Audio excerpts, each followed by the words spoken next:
Alors, Arnaud, on m'entend et ça crépite pas. Mais non, mais c'est jamais quand je suis tout seul que ça crépite. Voilà, j'y peux rien. Là, non, ça marche très bien. On va pas, on va conjurer le sort. On va rien dire, hein, tant que ça marche bien. Voilà, exactement. C'est ce que je fais en ce moment. Je lance l'enregistrement. J'étais en train de faire ça justement. C'est bien. Je peux compter sur tout le monde. Hein. Il y a des fidèles qui savent et qui sont mes anges gardiens, en disant attention, t'as pas oublié d'enregistrer. C'est vrai que ça serait un peu embêtant. Bon, eh bien, écoutez, hein, comme disait ma grand-mère, avant l'heure, c'est pas l'heure. Après l'heure, c'est plus l'heure. Donc, je vous propose qu'on commence tout de suite. Je vais lancer le générique de la Calling Station numéro. Vous vous souvenez du numéro? Ouais. 71, voilà, c'est ça. Allez tous ensemble dans le chat avec moi, c'est parti. 4, 3, 2, 1. Calling Station numéro 71, c'est parti.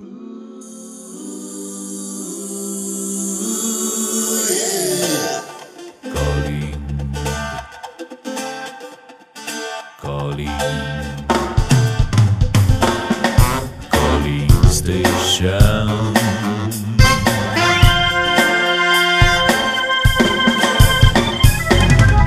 Calling Station.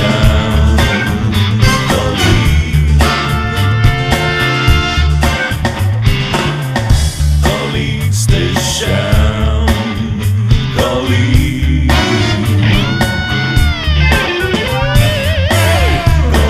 Station.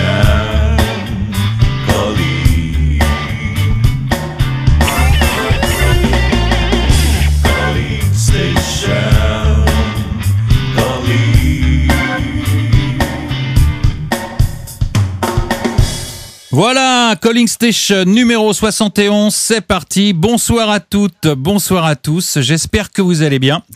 Alors, vous l'avez vu dans la news, hein, ce soir, je vais accueillir une ravissante dame et je vais lui souhaiter la bienvenue tout de suite. Il s'agit de Ness. Salut Ness. Bonsoir ici, bonsoir tout le monde. Bienvenue dans Calling Station. C'est la première fois que tu viens là. J'espère que tu en repartiras contente. On va parler de toi, bien sûr. On va parler de ta vie de joueuse, parce qu'on a tous envie de savoir comment ça se passe quand on veut se mettre nous-mêmes, parce qu'il y a des gens qui t'écoutent là, qui voudraient peut-être devenir pro, etc. Et en plus, quand on est une femme, on voudrait savoir comment ça se passe dans ce milieu de joueurs assez masculin, faut bien le dire, pour une jolie femme comme toi. Et alors, on va en discuter, mais je dois dire que j'ai un invité de dernière minute qui n'était pas prévu, mais c'est un fidèle auditeur de Calling Station, vous le connaissez. Et comme un jour je lui avais dit qu'il était également un invité permanent au micro, hein, il a pas pu s'en empêcher. Il m'a dit coucou, je vais faire un petit coucou dans la radio. Le spécialiste de Radio Moquette, monsieur Antoine Maurice, alias Freak Lover. Salut Antoine. Salut. Bon, tu vas bien Antoine? Bah écoute, parfait, mais comme je voyais que c'était WPT Maurice en ce moment, et oui, je me suis dit que ça collait plutôt pas mal. Ah ouais, voilà. Un peu de droit et un peu de droit d'image sur le WPT. Voilà, la première de la soirée. C'est fait. Bon, en même temps, c'est pas tout à fait un hasard. Ta présence ici, parce que on va en parler plus tard aussi. Je crois que vous vous connaissez un petit peu avec Ness. Voilà, et je voulais garder un œil sur toi. Voilà, c'est pour ça. T'es venu pour me surveiller. Ouais, je suis pas tranquille. Hein, ça va être compliqué. Hein. Bon, enfin, bref, on va passer un petit moment ensemble, Ness, et ce qui va d'ailleurs rendre jaloux un bon nombre de poker stratèges, tu sais. N'est-ce pas les copains, ouais, dans le chat déjà, je vois. Alors, on va faire connaissance avec toi, comme je l'ai dit. Évidemment, on va parler de ton parcours, ton actualité. Mais avant d'en arriver là. C'est pas justement, ça se fait pas de couper une dame, mais là je suis obligé parce que on va faire un saut justement. Tu viens d'en parler, Antoine, de l'île Maurice. On va faire un saut au WPT. Et au WPT, avec le décalage, il est déjà très tard là-bas. Et tu connais l'île Maurice d'ailleurs, Ness? Alors, je connais que sur les photos, en fait. Ouais, un peu comme moi, d'ailleurs. C'est assez joli, je sais pas si t'as vu. C'est assez sympa. Mais par contre, le WPT, tu connais, parce que t'as déjà réalisé de belles perfs là-bas. Ouais, ça oui, je connais. J'aurais bien aimé être à l'île Maurice, mais malheureusement. Ouais. Alors là-bas, justement, il y a des gens que tu connais, je crois aussi, qui sont sur place. Il y a par exemple Monsieur Bruno Benveniste et son téléphone magique, et je vais essayer de le joindre. On va le faire en direct, hein, comme ça. Il y a également Hélène. Hélène qui nous fait le coverage, qui est là-bas. Alors je ne sais pas qui va répondre au téléphone. En tout cas, j'espère qu'il y en aura un ou un qui va répondre, et que la technique nous laissera pas tomber ce soir. Donc on va le faire en direct comme d'habitude. Je vais appeler Bruno. Alors hop, et voilà. Et normalement ça va sonner en direct. Enfin, on l'espère. On a renommé Hélène dans le chat, c'est Hélène Little Moneymaker. Little Moneymaker. Ouais, elle sera contente, je pense.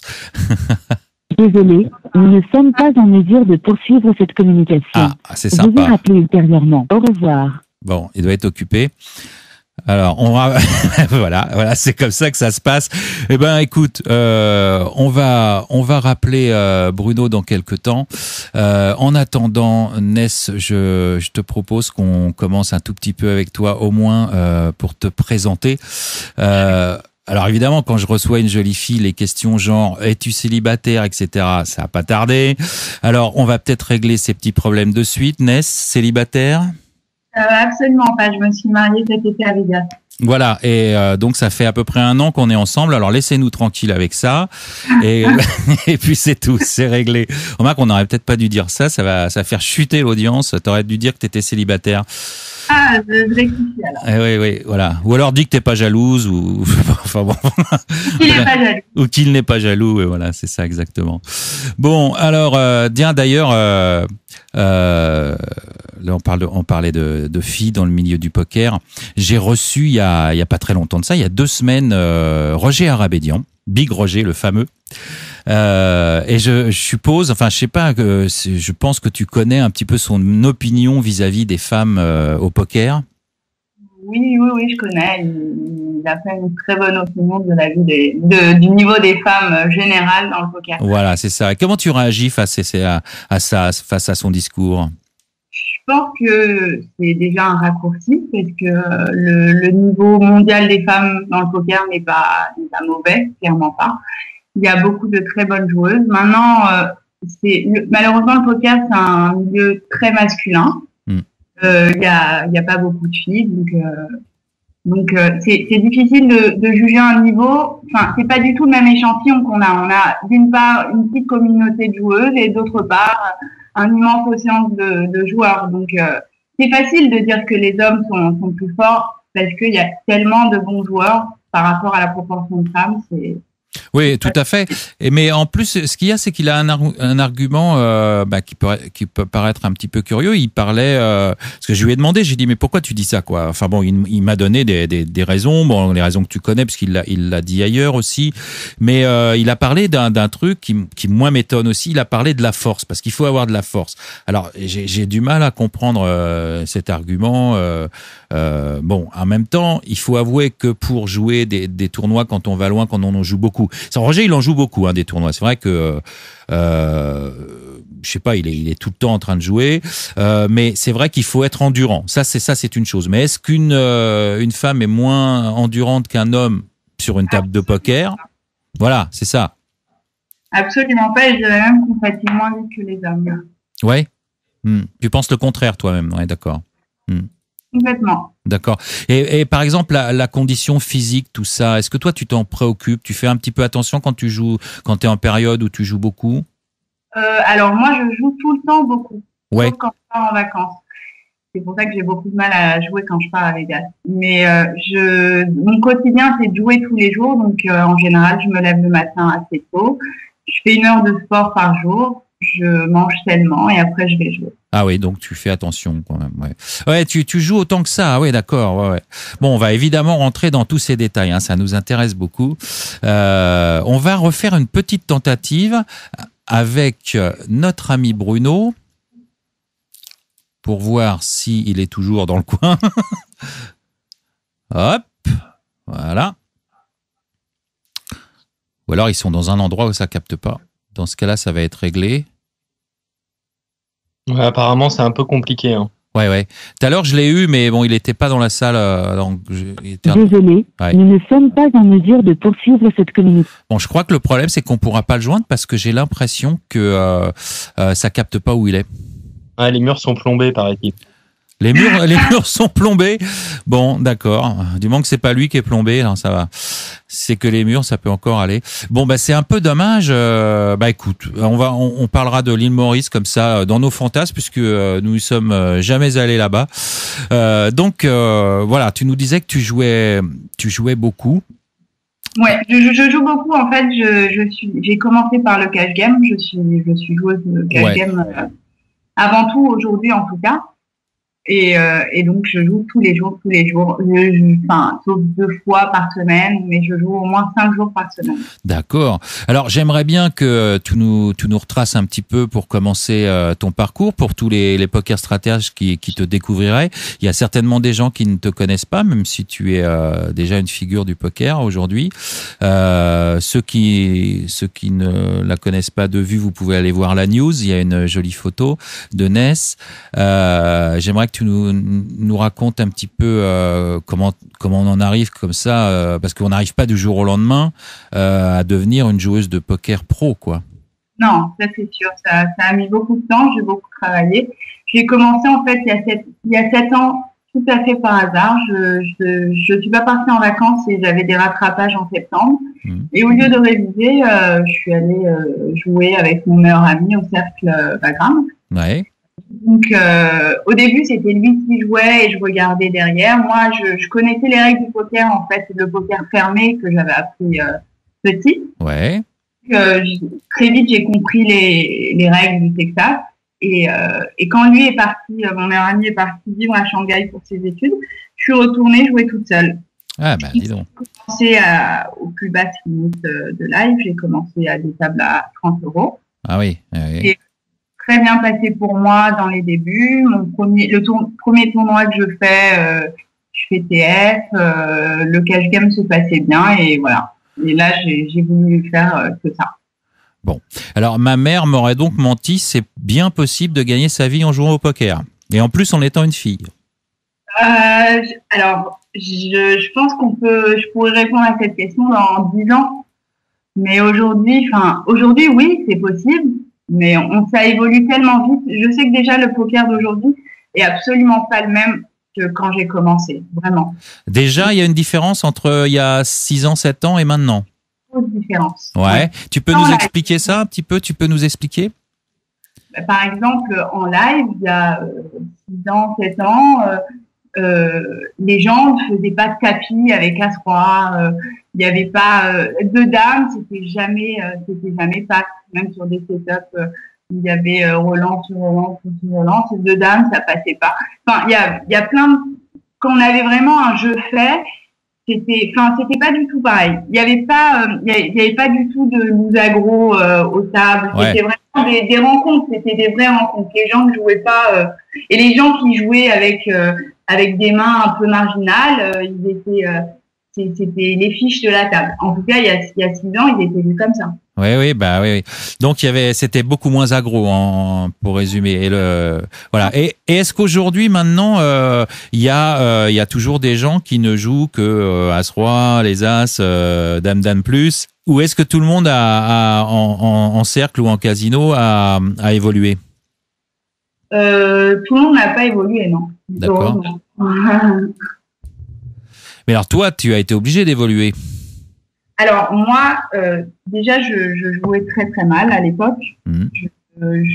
Et quand on joue mal, on n'a pas d'autre choix que de jouer avec des premiums. Donc j'ai commencé déjà par un jeu très serré. Et petit à petit, j'ai ajouté des cordes à mon arc. Voilà.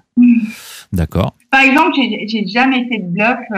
Mon premier bluff, je crois que c'était 2 ans après que j'ai commencé à jouer. J'avais jamais fait de bluff, j'avais jamais imaginé qu'on puisse gagner sans avoir un jeu. Ah d'accord, d'accord. Ah oui, quand même 2 ans. Ouais, t'as mis le temps, hein. Ah ouais. Et maintenant, mais enfin, bon, comment tu caractérises ton jeu? T'as été agressive? Alors, j'ai un jeu très différent en cash game et en tournoi. Ouais. En tournoi, je dirais plutôt loose aggro. Et cash game, size aggro. D'accord. Et tu joues plus loose en tournoi, pourquoi? Pour monter du stack au début?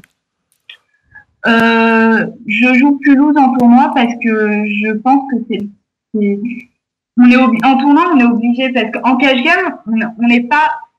En cash game, par exemple, moi, je sais que je fais des sessions de 6 à 8 heures. Entre 6 et 8 heures, les blindes n'augmentent pas, et je joue tout le temps en boucle. Donc, on a tout le temps un coup on a un coup, deux coups, où on se donne vraiment toutes les chances de gagner le coup. En tournoi, on n'a pas toujours cette occasion. Donc, il faut un peu forcer.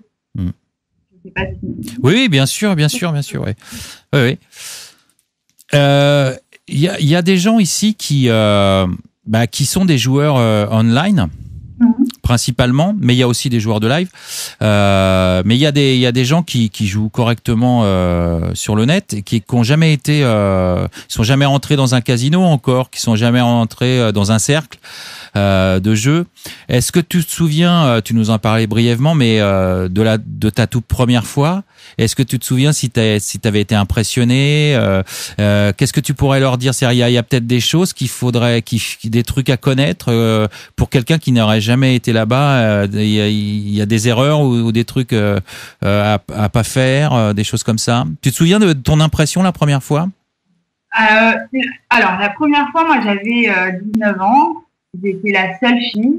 Et ouais, en plus, ouais. Je suis arrivée dans un endroit où il y avait que des hommes. Et il y avait 2 femmes, mais beaucoup plus âgées que moi. Ouais. Donc, en tant que fille, j'ai été intimidée. En plus, en live, moi, je suis pas du tout issue du online. Je me débrouille d'ailleurs très mal online.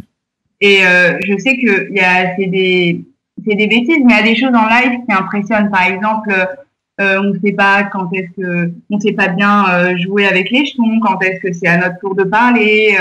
Il y a plein de trucs pour une première fois en cercle qui sont impressionnants. Bon, d'accord.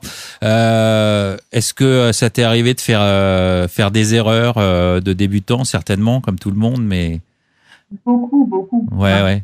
Mais ça m'arrive encore de faire des erreurs. Je sais que quand je passais 6 heures de jeu, les 2 dernières heures, c'est là où je multiplie les erreurs. Et c'est pour ça que j'aime pas faire de sessions plus longues que 6 heures. Ouais, mais là, c'est la fatigue, là. Ouais. Oui, la fatigue. Ouais. Mais déjà, 6 heures, c'est déjà assez long, 6 heures, hein, des sessions de 6 heures, quand même. Voilà. Ouais, c'est long. Ouais. Honnêtement, 6 heures à table, c'est vraiment pas si long, en fait. Hein. Tu fais ça tous les jours, c'est quand même c'est pas mal. Est-ce que tu fais 6 heures vraiment d'affilée ou tu joues 2 heures, tu te reposes une demi-heure ou un truc comme ça, tu fais des pauses ou quoi?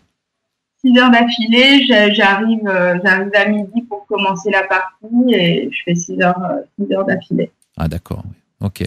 Bon, dis donc, faut déjà tenir. Non, c'est vrai, c'est pas mal. Hein. Au commencement de la partie pour voir toute son évolution, voir les joueurs qui ont perdu, voilà. Il y a des avantages à arriver au début. Ah oui. Puis tu dois bien sûr connaître tout le monde aujourd'hui, quoi.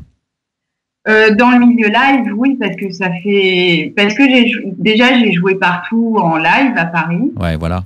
Et du coup, au début, en plus, j'étais un peu une bizarrerie, donc les gens étaient curieux de savoir ce que je faisais, pourquoi je jouais. Donc oui, j'ai plein de copains en live. Ouais. Bon, très bien. Antoine, qui meurt d'envie de prendre la parole. Donc, mon cher Antoine, je disais tout à l'heure que vous vous connaissiez tous les deux. Peut-être que tu peux nous donner la raison pour laquelle je dis ça. Je suis le plus gros perdant face à Neige. J'ai perdu 12K. C'est contre elle que j'ai perdu le plus d'argent. Voilà. Et c'est d'ailleurs les problèmes que tu as avec ton banquier depuis. Non, pas du tout d'ailleurs, mais pour le coup, c'est pour d'autres raisons, mais j'en parlerai pas à la radio. Bon, d'accord. Ah bon, j'ai bien fait de te poser la question alors. D'accord, Antoine, il n'y a pas de souci. Et c'est comme ça qu'on est devenus amis. Tu remarqueras que les losers deviennent souvent les amis des gagnants, quoi. C'est vrai, c'est pour ça que je t'aime bien d'ailleurs aussi. Voilà, exactement. Le brague de... Fine brague, hein. Personne ne sait de quoi je parle, hein, de toute façon. Enfin bref. Non, pas du tout. Donc Donc c'est Ilan Boujna, Ouais. pour ne citer que lui, Mhm. qui m'a forcé sous la torture à m'intéresser de plus près aux qualités et aux capacités de NES, à devenir une ambassadrice pour un opérateur de jeux en ligne. D'accord. Très bien, ça. Alors, Donc voilà la raison, on va dire, qui fait que je connais NES, et si ce n'est sa notoriété publique, où je la connais aussi bien que toi, et aussi bien que nombreux auditeurs ce bien soir. sûr, tous les gens, évidemment, qui s'intéressent au poker de près la connaissent, ça c'est clair, oui. Ilan, qu'on a reçu il y a pas longtemps aussi, d'ailleurs. On a fait juste avant Roger. C'était rigolo. Voilà. Et on les a reçus en même temps, mais dans une autre émission. On les a reçus en même temps aussi. C'était assez rock'n'roll, on va dire. C'était assez sympa. Voilà. Et Ilan, il nous a fait un sketch. Alors, si tu n'as pas écouté cette émission, je te donnerai le lien du podcast, parce que il nous a fait. Il nous a pas fait la famille Boujna, il nous a fait le fils de Pierre Richard. Il s'est fendu le crâne pendant l'émission en faisant tomber son téléphone par terre. Enfin bon, voilà, Ilan, si tu nous écoutes, j'espère que tout va bien pour toi. Parce que il a beaucoup de qualité. Oui, non, il est très gentil, mais alors il lui arrive plein de bricoles, quoi. Bon, c'est tout, quoi.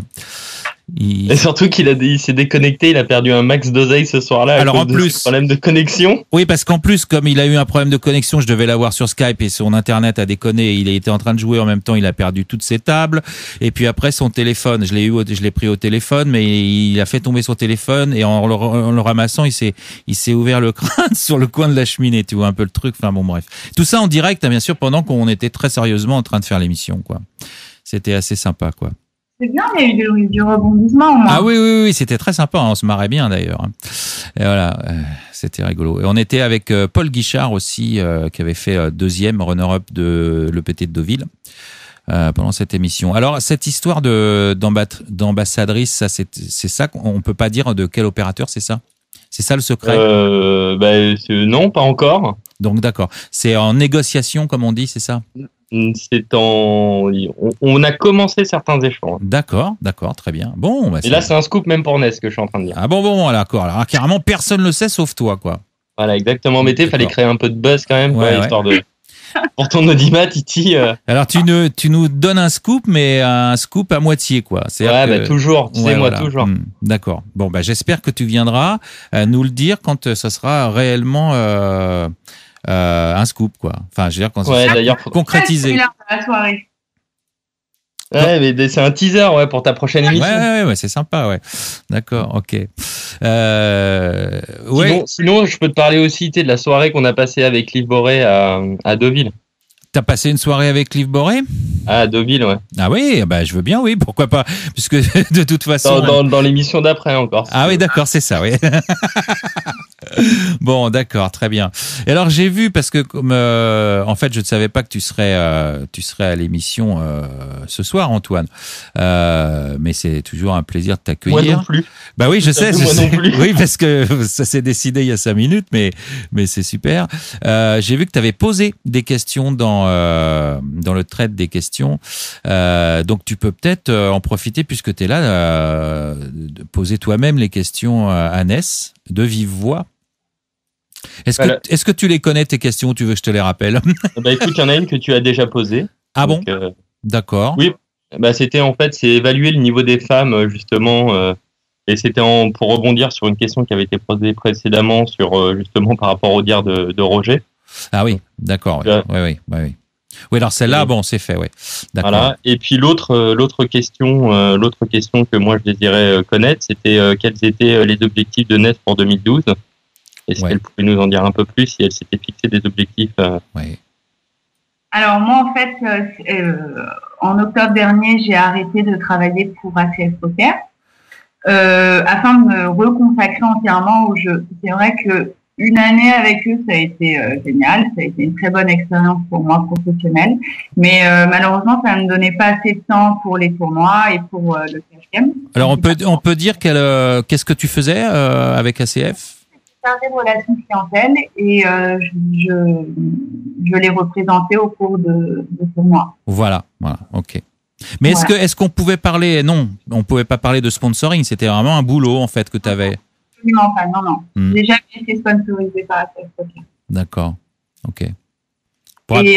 Et donc voilà, j'ai arrêté en fait pour me consacrer au jeu, au cash game, avoir plus de temps. Et donc pour 2012, je compte mettre les bouchées doubles, faire plus de tournois qu'en 2011 et faire beaucoup plus de cash game. Maintenant, mes objectifs, ce serait bien sûr de décrocher un titre parce que les gros tournois que j'ai pu faire, j'ai raté ça à quelques places, à une dizaine de places et parfois moins que ça. Et donc c'est une réelle frustration. Ouais, je comprends. Oui. Ouais. Ouais. Et il y avait une question justement que tu ne voulais pas poser, Antoine. J'étais en train de lire tes questions. Il dit je vais pas vous poser la question. Il parle à toi. Du pourquoi les rooms ne se bousculent pas à la porte, même si j'en ai bien envie. Alors. En fait, ce qui serait intéressant, c'est de parler un peu du sponsoring là-dedans, quoi, par rapport à ça. Qu'est-ce que tu en penses, toi, du sponsoring? Est-ce que c'est un truc qui t'intéresse? Bon, on imagine bien que tous les joueurs aimeraient être sponsorisés, mais comment tu vois ça de ton côté? Je vois ça comme une très belle aventure. Bien sûr, ça m'intéresse. C'est l'occasion de voyager, de faire beaucoup de tournois, d'avoir une chance de percer dans le long terme, parce que quand on a un sponsor, on peut faire vraiment beaucoup de tournois majeurs. Je sais qu'aujourd'hui, moi, j'en fais quand je peux, mais j'en fais pas autant que ce que je voudrais. Oui. Donc, le sponsoring, ça serait vraiment la solution. Oui. Et parce que sinon, c'est le cash game qui te paye de toute façon tes buy-in de tournois. Oui. Oui. C'est le cash game et parfois je tente de me qualifier via des satellites. Ah oui, tu fais des sats aussi. Oui. En fait, tout a commencé avec un sat à Amnéville l'année où j'ai fait 4e. Ouais.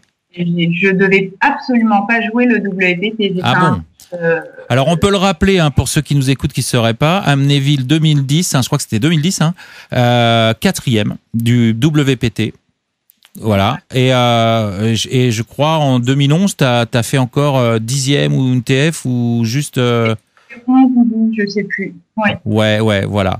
Donc, et tu as fait encore une autre perf, un peu pareil dans un autre WPT. Donc, ça a été réussi bien, apparemment, les WPT d'ailleurs. Oui, et en même temps, je fais surtout les WPT parce que c'est des buy-in un peu moins chers que les WPT. Alors, raconte-nous comment tu t'es qualifié là-bas pour le premier à Amnéville, là où tu as fait 4e finalement. J'ai fait en fait un satellite à 500 € qui a à peu près la même structure que le 500 € du mercredi à l'aviation de France. Ouais. Donc c'était une structure que je connaissais. C'était le même stack de départ, les mêmes niveaux. Donc voilà. D'accord. Alors donc là tu arrives à te qualifier et le tournoi se passe à merveille, quoi. Oui. Et puis moi, c'était un tournoi que je devais pas faire. Je l'ai joué en vraiment très détendu ce tournoi. Bon, bravo.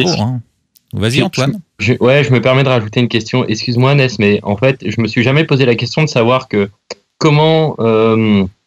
Pourquoi tu t'es retrouvé à Amnéville? C'était pour le shopping? C'était pour les fêtes là-bas? C'était pourquoi? Alors, c'est marrant parce que je ne devais pas aller à Amnéville et j'avais réservé un hôtel à Amsterdam parce qu'au même moment se déroulent les Masters classiques of Holland, au Holland Casino.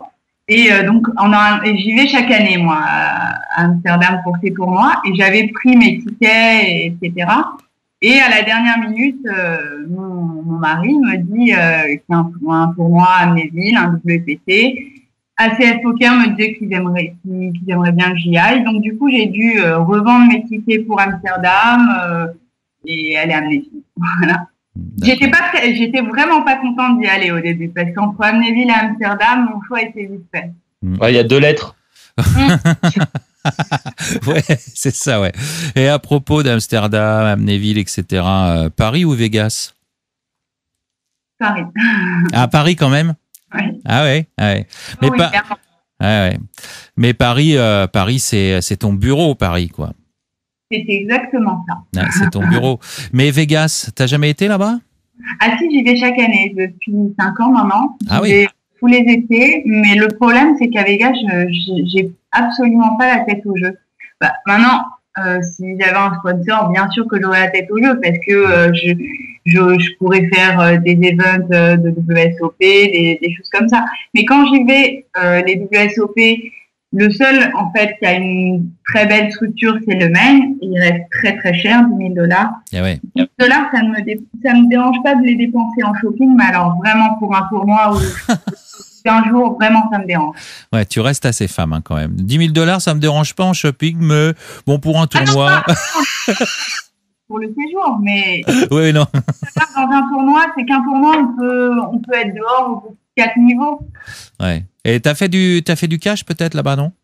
J'ai fait du cash, j'aime beaucoup le cash game à Vegas. Et je joue principalement à Vegas au Venetian et au Rio. D'accord. Et des potes Uni Thomas très sympas. Au Rio, ils ont des potes Uni Thomas avec l'option au bouton.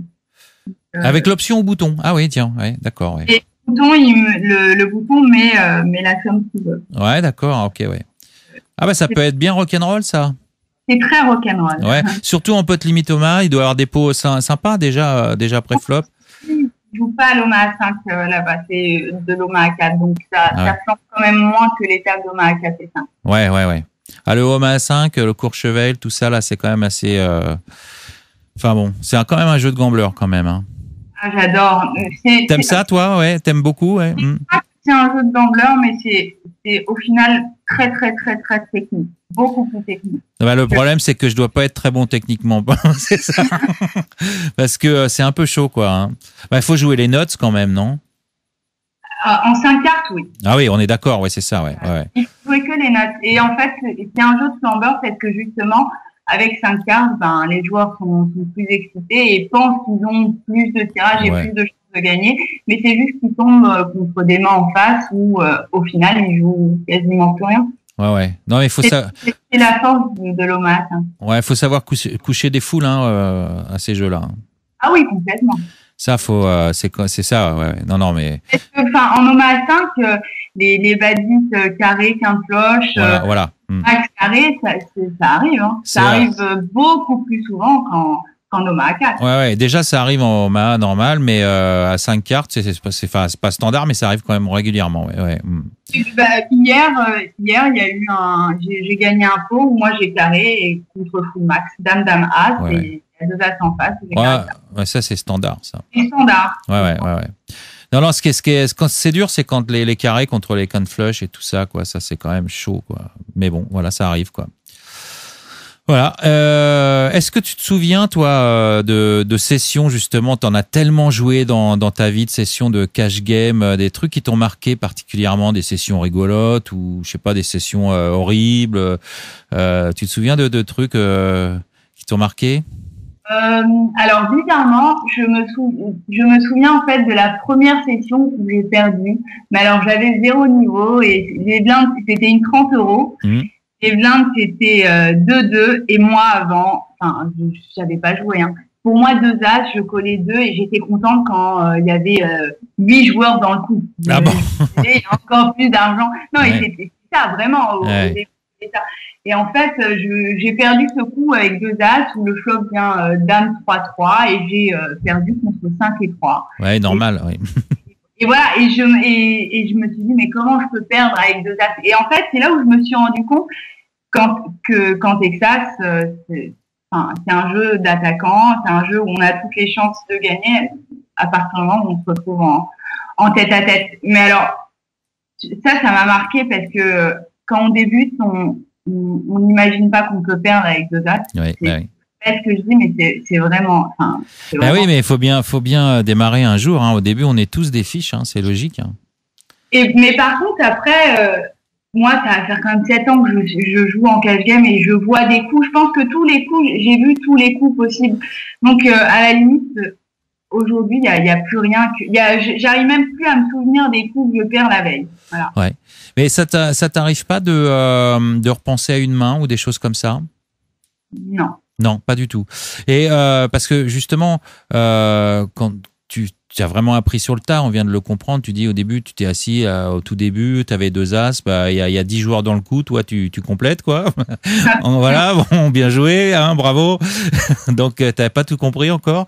Et donc après, tu as compris sur le coup, quoi, sur le tas. Mais est-ce qu'il y a, tu as travaillé un petit peu? Est-ce qu'il y a des gens qui t'ont aidé par exemple? Est-ce que tu as discuté avec d'autres joueurs? Est-ce que c'est pour ça que je te demandais si tu repensais pas à des mains ou des choses comme ça en te disant mais c'est peut-être pas comme ça qu'il faudrait que je rejoue le coup, des choses comme ça, tu vois? Il y a beaucoup de joueurs en fait qui m'ont aidé. J'étais une fille, donc beaucoup avaient beaucoup de sympathie pour moi. On m'a toujours bien traité, on était toujours très gentils avec moi à table. Et en fait, moi, au début, je posais vraiment des questions très bêtes, mais des questions très bêtes qu'on ne sait pas du tout comment jouer. Par exemple, 2 valets, As-3, ouais. combien je dois lancer avec 2 dames, combien je dois faire avec As-valet. Et tout ça, c'est des trucs que j'ai appris au fur et à mesure des parties.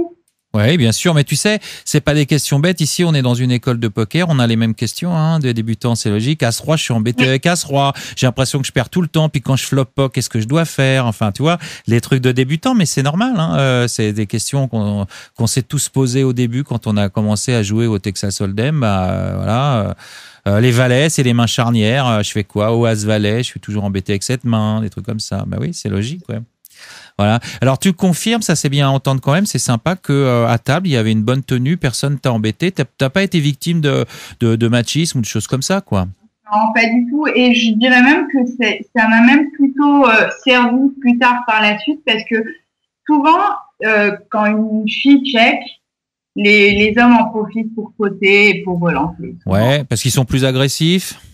Non, mais parce qu'ils pensent tout simplement qu'on a peur, ils pensent qu'on joue à des tarifs où on n'a pas les moyens, donc ils essaient de jouer les masses, de nous impressionner. Donc, au début, ça marche, et puis après, ça marche. Ouais, après, c'est toi qui trappes et tu checkes tout le temps quand t'es nuts, quoi. Voilà. Ouais. Ouais. Voilà, c'est bien, c'est normal.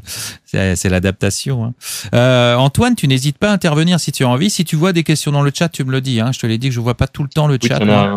Pas spécialement. Moi, j'avais une remarque. Par contre, il y a un truc que j'ai compris, et je pense que on a beau être dans une école de poker, il y a certaines personnes ici qui ont bien compris les choses. Je suis pas sûr que les joueurs, le terme sympathie soit réellement l'intérêt que portaient les joueurs à NES quand on la connaît physiquement.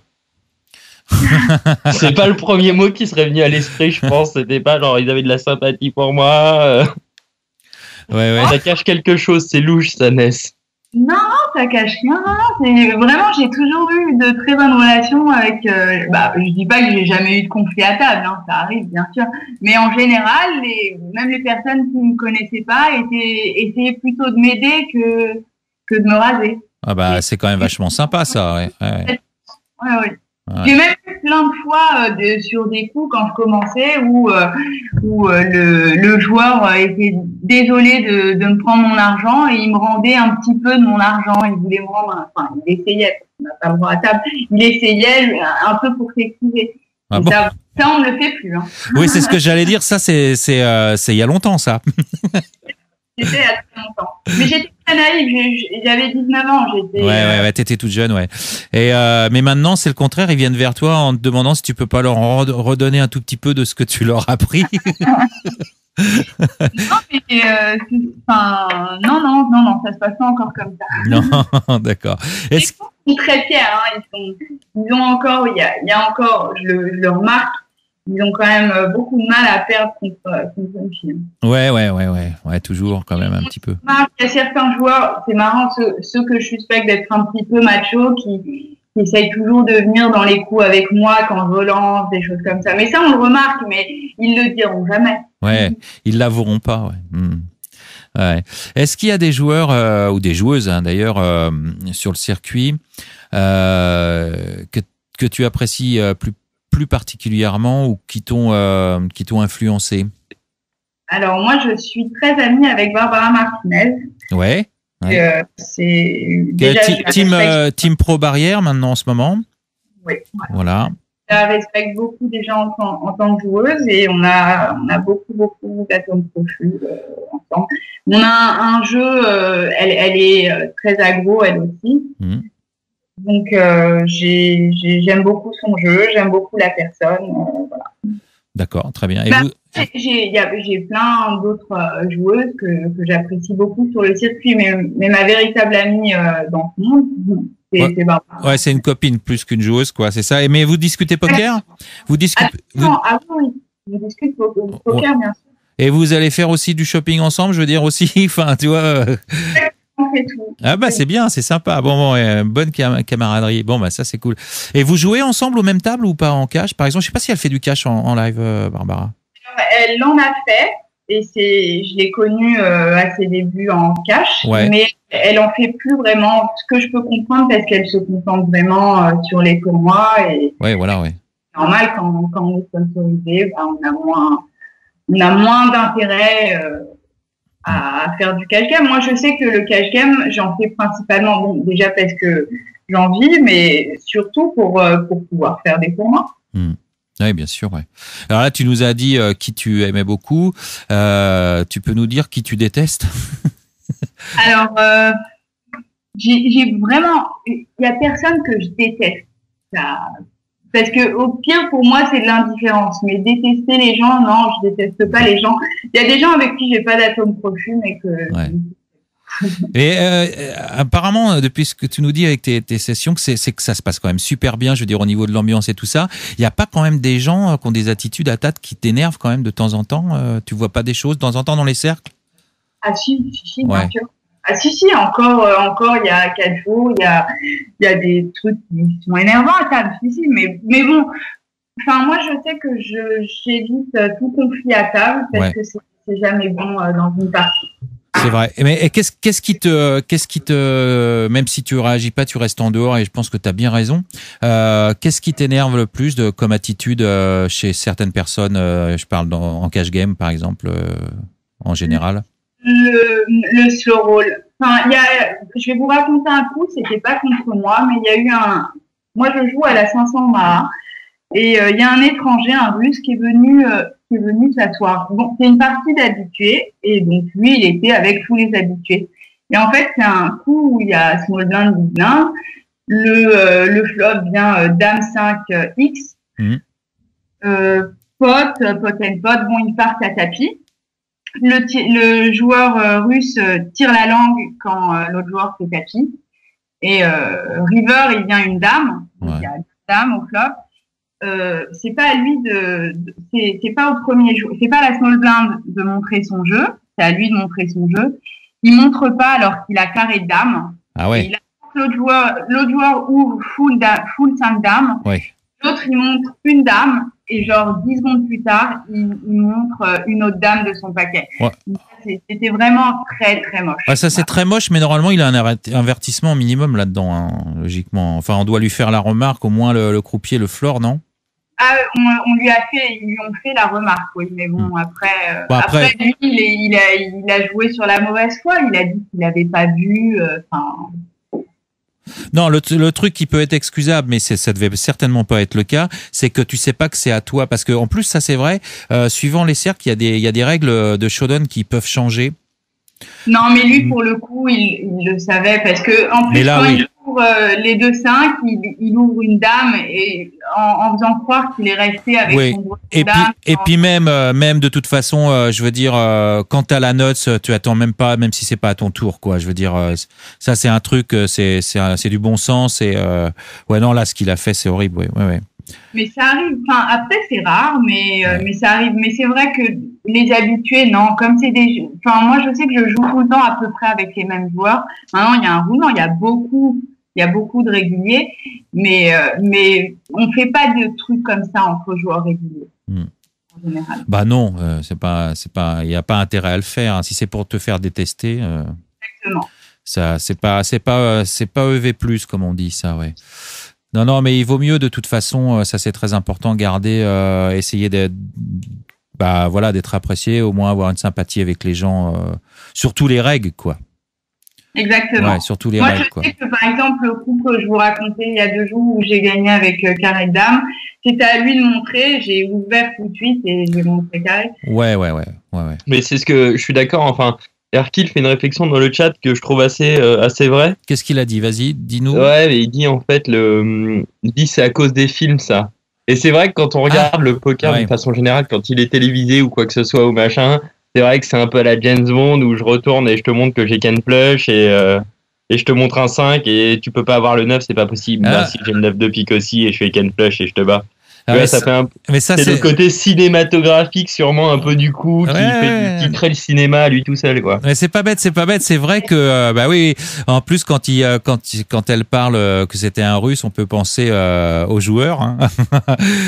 Je vais même vous raconter une anecdote. C'est le plus moche truc que j'ai vu à table. C'est une table à 2-4 où on est à la river et le mec est le premier à parler et il a 350 € de tapis. Ouais. Et est-ce que je peux garder 20 € messieurs pour le taxi? Tout le monde à la table lui dit oui, ils sont 4 joueurs dans le coup. Ouais. Il prend 20 € de son tapis et il fait tapis, 330 €, pardon. Il est payé 3 fois du coup et il annonce max. Ah ouais, mais ça c'est bizarre, j'ai jamais vu ça, mais c'est spécial. Donc il leur fait croire en fait qu'il va pas gagner le coup en disant je peux garder 20 € pour le taxi pour être payé 4 fois. Ouais. Bon, en même temps, là, c'est les autres qui sont un peu tombés dans le piège, à mon avis, mais c'est un truc de vieux briscard, ça, c'est bizarre. Je le connaissais pas, ce coup-là, oui. D'accord, ouais. Bon, enfin, c'est super sale, quoi. Mais c'est sale, mais bon, au moins, il a demandé à tout le monde avant, donc, payer 3 fois, quand même, c'est fort, là. Tout le monde l'a mis sur une poubelle, quoi, ouais. Tout le monde pensait qu'il y avait rien. Ouais. Ben là, limite, c'est un peu, c'est plus un truc de ruse, mais enfin bon, c'est vrai que c'est bizarre, ouais. Bon, bref, enfin. Alors, bon, mais c'est vrai qu'il se passe plein de choses comme ça dans les cercles. Il y a quand même une ambiance assez spéciale. Et justement, Ness, quand toi tu sors de toute cette ambiance, quand t'en as un petit peu marre, que tu veux oublier un peu tout ça, que tu veux te détendre, qu'est-ce que t'aimes bien faire pour te changer l'esprit? Alors, j'adore faire du shopping. Encore. Avec Barbara. Voilà. Ouais. Par exemple, non, j'adore aller boire un verre à Saint-Germain, aller manger, aller danser, aller. En dehors de ça, j'ai une vie, en dehors du jeu, j'ai une vie complètement standard. Standard, oui.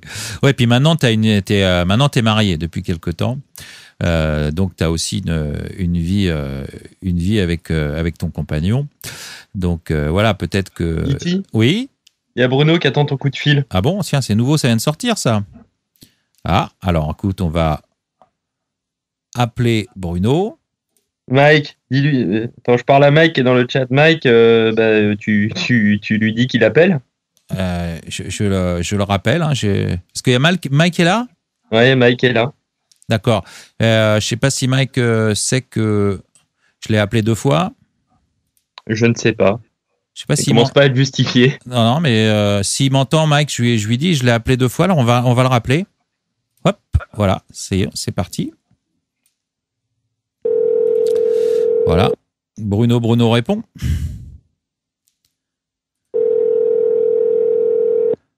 Ça sonne, hein, c'est mieux que tout à l'heure. Hein. Tout à l'heure, voilà. Nous sommes désolés, mais nous ne sommes pas en mesure de continuer à traiter votre appel. Voilà, jamais 203. Je ne sais pas si voilà, je ne sais pas. Est-ce que attends, Mike, il est dans le tu es là, Mike? Alors, je voyais pas le chat. Voilà, ça fait 3 fois qu'on fait ça.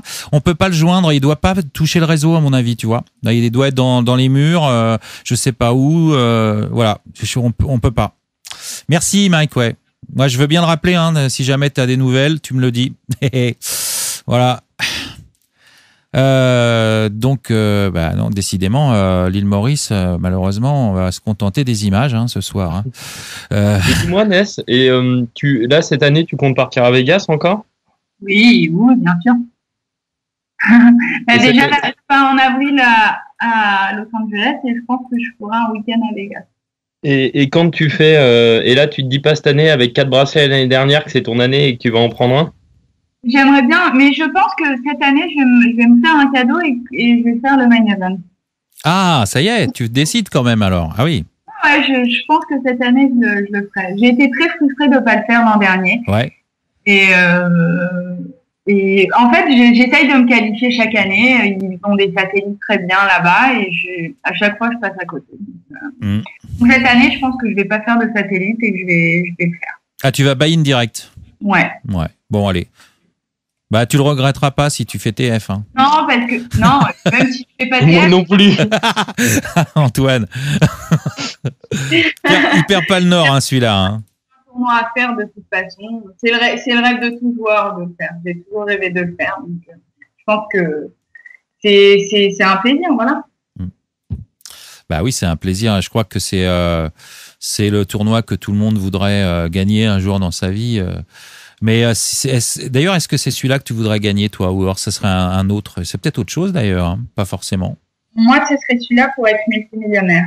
Ah oui, ça c'est juste parce que c'est le plus gros, quoi. Voilà. C'est quoi? C'est le One Drop?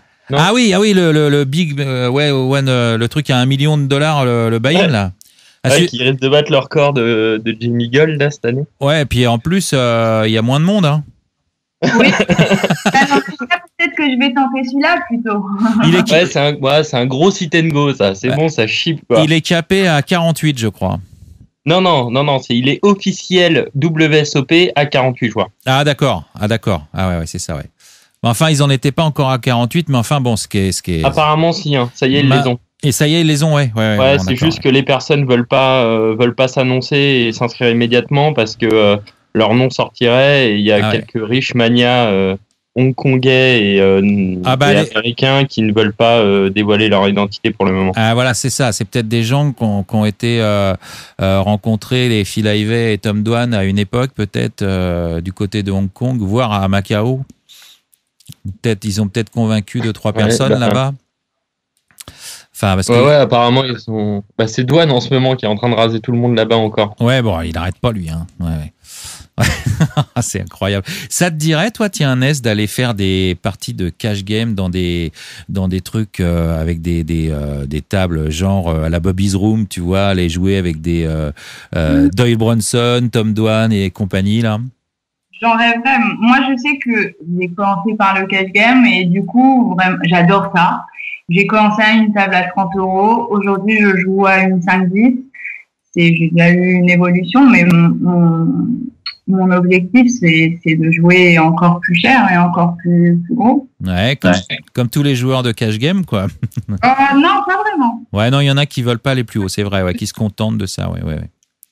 Mais dans l'absolu, si tu préférerais justement gagner le main event des WSOP ou faire justement partie des plus gros gagnants des plus gros cash games de la Terre comme ces gens-là?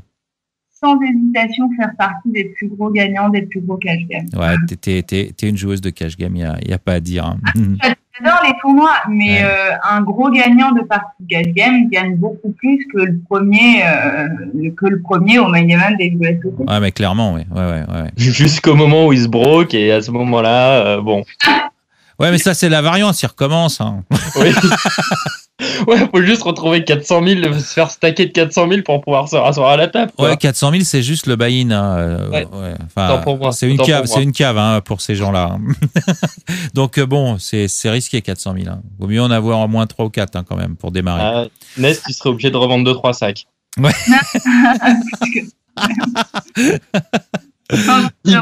eBay. Oh, ouais, c'est cool. Ma vie sur eBay pour me rasseoir à la table. On va bientôt arriver à la fin de l'émission. Je pense pas qu'on arrive à joindre Hélène et puis Bruno, mais c'est pas grave. Si je commence le cash game là demain, Ness, je suis débutant. Enfin, je sais jouer un peu déjà, hein, mais je viens vers toi. Et puis voilà, parce que je te connecte, t'es une fille sympa. Puis je te dis. Tu peux pas me filer 2-3 conseils parce que j'ai jamais été m'asseoir. Qu'est-ce que je dois faire? Est-ce que il y aurait un truc que tu me dirais ou tu me dirais débrouille-toi?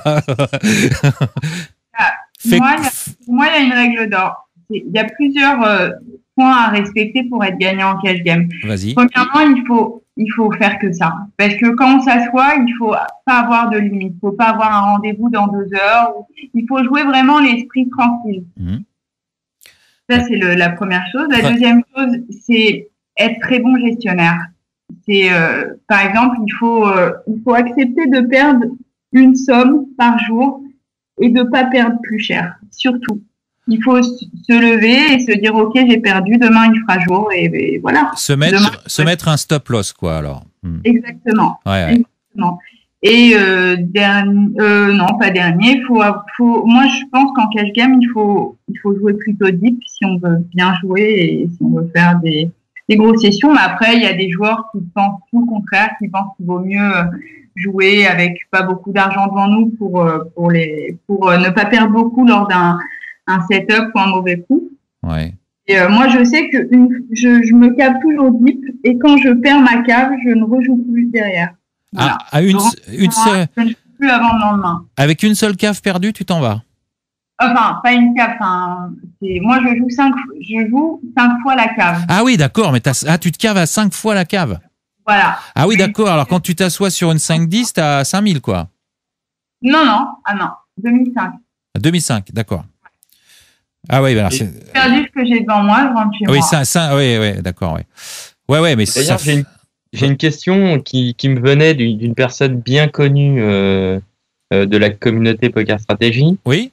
Ness, est-ce que toi t'envisagerais, enfin à tes débuts, au moment où tu te dis allez, je commence à bien gagner, est-ce que pour monter de limite, si tu penses que tu as le niveau, est-ce que tu aurais été en mesure de te faire prêter de l'argent, enfin, genre de te faire stacker pour jouer en cash? Est-ce que tu penses que c'est une bonne idée ou pas pour monter de limite? Je pense pas que ce soit une bonne idée parce que déjà quand on monte de limite, il faut savoir qu'on joue avec des joueurs qui ont vraiment un gros pouvoir, c'est l'argent. Et la force d'un joueur à table, c'est d'être à l'aise avec toutes les sommes qu'il joue, être à l'aise avec les relances, être à l'aise avec le tarif de la table, c'est central pour se sentir bien et pour développer le meilleur jeu. Donc si on joue stacké à une table, après je sais pas, moi je sais que je parle pour moi, je sais que moi ça m'intéresserait pas vraiment. Ou être stacké à 100% à une table plus chère, oui, mais ça je le ferais parce qu'on apprend. Ok, mais pas dans un principe te dire ok, je monte de limite un peu plus vite en ayant une bankroll plus importante et en. Je pense qu'il faut vraiment attendre. Moi, je sais que ça fait pas longtemps que je joue à ce tarif, mais j'ai commencé bas et j'ai augmenté petit à petit.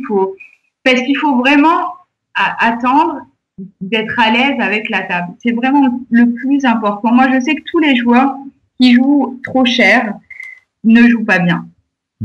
Qui jouent trop cher pour eux ne jouent pas bien parce qu'ils sont impressionnés par les relances, ils vont se faire bluffer plein de coups, ils vont avoir peur dans les coups et tous les joueurs vont leur mettre la pression. De toute façon, la peur, on le sent à table. La peur d'un joueur, on le sent.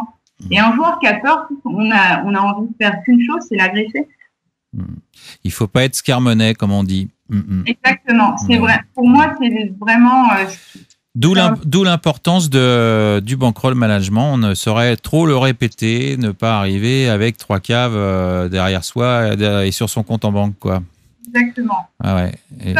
Dans l'autre sens, c'est la même chose. Un joueur qui joue cher et qui descend de limite ne joue pas son meilleur poker parce qu'il va jouer trop de coups. Enfin, dans les deux sens, il faut vraiment trouver son tarif dans lequel on est à l'aise. Et puis après, quand on sent qu'on gagne beaucoup à ce tarif-là et qu'on peut augmenter, on augmente. Mais il faut un temps d'adaptation à tout. L'inverse c'est vrai, tu vois, Iti. L'inverse c'est vrai aussi. Quand t'es pas à l'aise dans ta limite parce que tu joues pas assez cher, tu joues pas bien et tu donnes. Vous savez pourquoi il me dit ça? Non mais attendez, je vais être obligé de le dire, non? Vas-y. Non, mais ça va faire fine brague, mais enfin, non mais parce qu'il me donne à chaque fois à la fin de l'émission, mais voilà. À chaque fois, non, une fois c'est arrivé. Bon, c'est pas grave. Non mais bon, c'est vrai qu'on jouait pas. Mais oui, mais moi justement, j'ai un bankroll management. Qui est-ce qu'il est sur les micro-limites, là où je peux vraiment avoir un bankroll management agressif tout en bas, ça c'est sûr, et monter avec 3 ou 4 caves. Mais à partir d'une certaine limite, je fais attention à ce que je fais. Voilà. Parce que voilà, j'ai pas les moyens que tu as. Tu comprends? Voilà. mais bon, ça me dérange pas parce que effectivement, si à chaque fois que tu me donnes 10 caves, je vais pouvoir monter à tes limites assez rapidement. Donc c'est bon. Vivement que tu y sois. Voilà. Bon, enfin bref, c'était pour rigoler, mais non, c'est vrai qu'on s'était bien marré. On a fait quelques parties de PLO l'autre fois qui étaient très sympa. Puis on en refera d'autres, j'espère.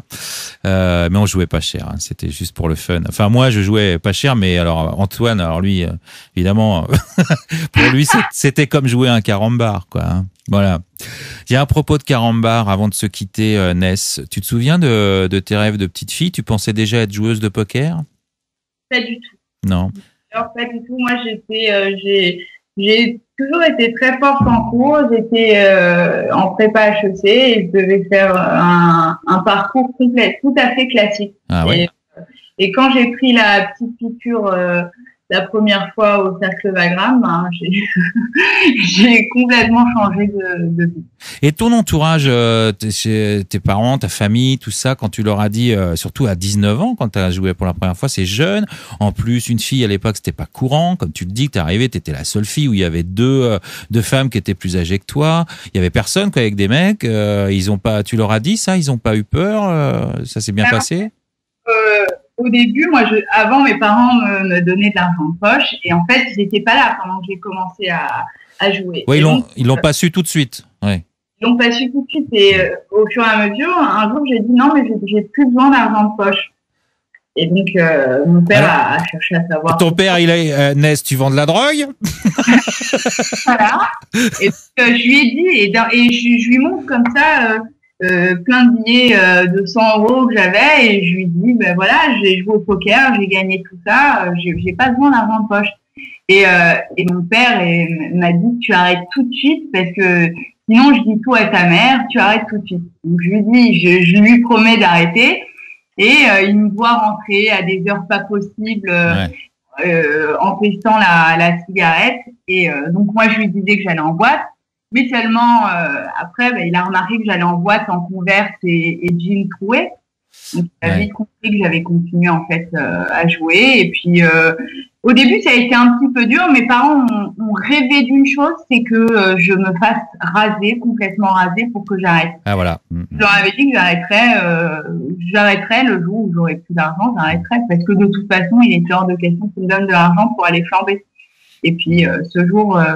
Heureusement, c'est jamais produit. Et puis maintenant, au contraire, ils sont très contents pour moi. Et dès que je suis dans un magazine ou un truc comme ça, ma mère l'achète. Elle est toute contente. Elle a l'impression que c'est énorme pour elle. Ouais, c'est ta première fan maintenant. Ouais.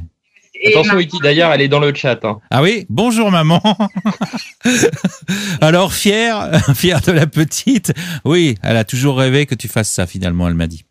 Mais... ouais. Non, mais c'est vrai que ça peut.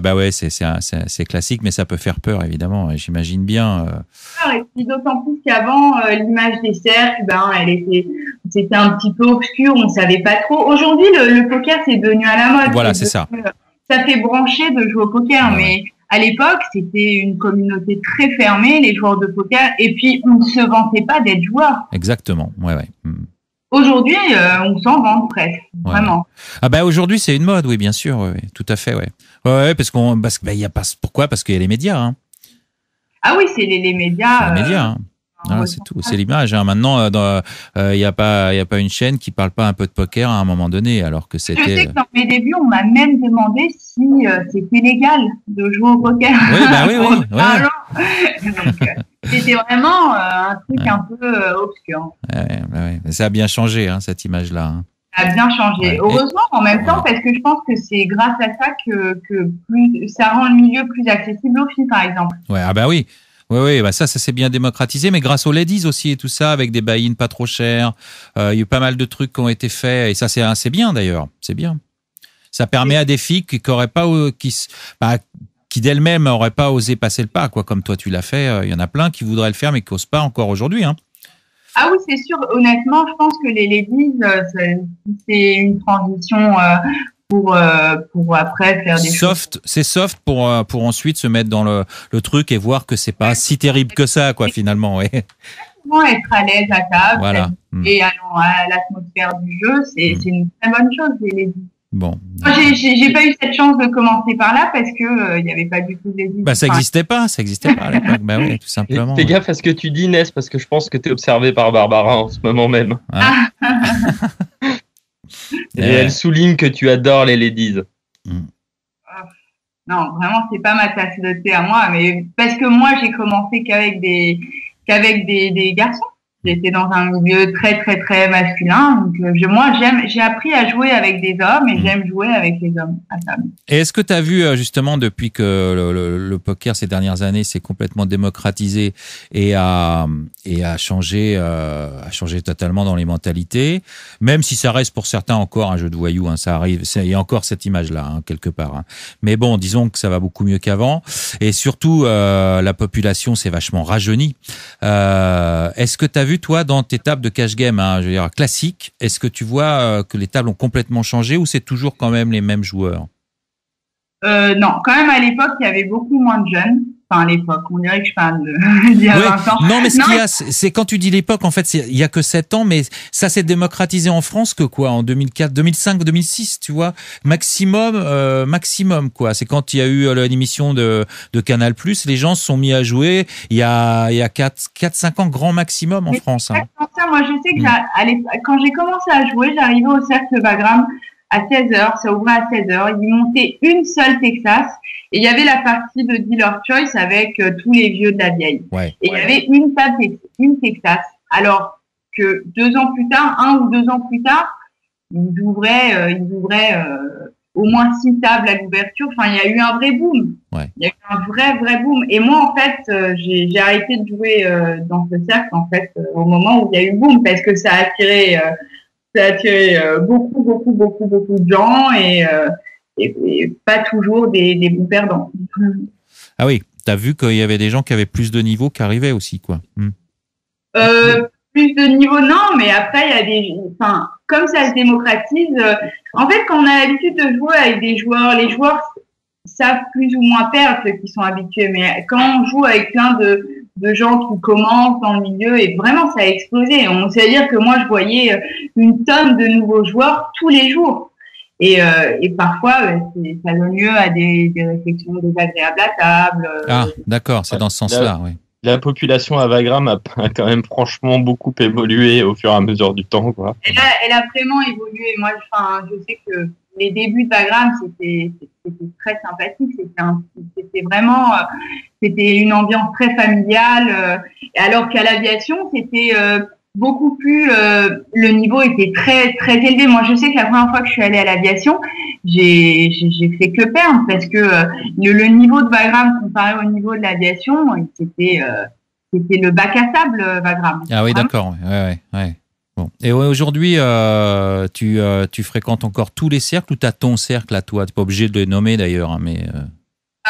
Non, je vais le nommer parce que j'ai aucun problème avec ça. Moi, je sais que j'ai aucun problème à jouer partout. Je joue partout quand il y a des tournois intéressants dans les cercles, j'y vais. Mais mes parties de cash game, je les fais à l'aviation tous les jours. Déjà parce que pour moi, c'est la partie que je joue, c'est ma partie préférée, vraiment.